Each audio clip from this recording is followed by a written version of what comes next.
Concernant le shop qui était présent sur Ankama Convention 6, on pouvait retrouver des produits qui étaient disponibles depuis très peu de temps, notamment Chaos Land tome 2, qui a été fait par Ancestra Z et Mojo Jojo, qui est la suite du tome 1 et le dernier épisode de la série. C'est totalement loufoque, c'est du grand n'importe quoi, et c'est très sympathique à lire, je vous conseille de regarder le 1 et le 2. Donc cette BD n'était pas une exclusivité, puisqu'on pouvait déjà l'obtenir sur Ankama Shop en ligne.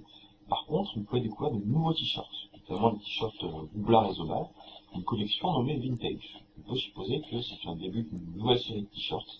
Donc le t-shirt Pandala, notamment qui était offert avec le pack Grande Soif, était un t-shirt nouveau à la série Vintage, on peut supposer de la même qualité. Donc on a un design qui fait un petit peu ancien, avec, sur cette version-là, un peu de brillant autour. Donc on a donc un t-shirt Doublard, mais aussi, forcément, le t-shirt Zobal.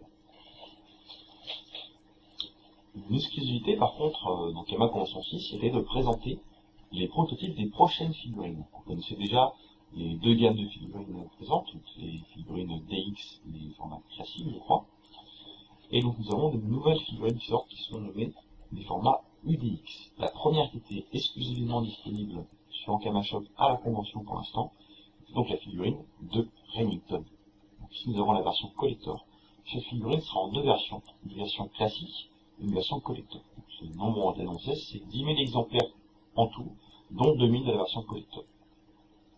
Alors, la différence entre les deux versions, sur Remington, c'est uniquement qu'on a un familier en plus, qui est donc ce petit personnage de Chacha qui, je crois, est le frère de Emerson, donc il faudra lire le comics pour bien connaître les différents personnages. Donc, une petite revue de la figurine, que voici. Donc, tout d'abord, nouveauté par rapport aux autres figurines qu'on avait du mal à placer dans sa collection, celle-ci est munie d'un socle. Un socle qui permet à l'aide d'un pied de faire tenir son personnage et donc de l'exposer correctement. Je vais me rapprocher un petit peu pour vous dire un petit peu plus.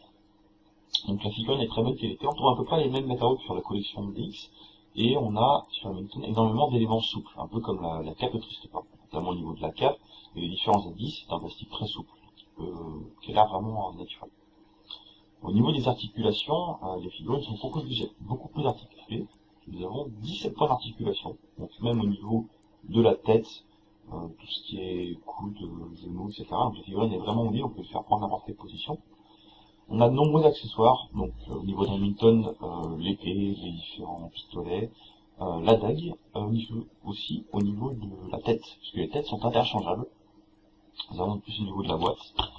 Donc, 3 versions de tête avec des expressions différentes, et en tous 6 mains, donc 3 paires de mains, qui peuvent servir justement à prendre les différents éléments ou à rester le point fermé, par exemple. Petite comparaison entre Tristepa et Remington. Donc les deux figurines sont quasiment à l'échelle.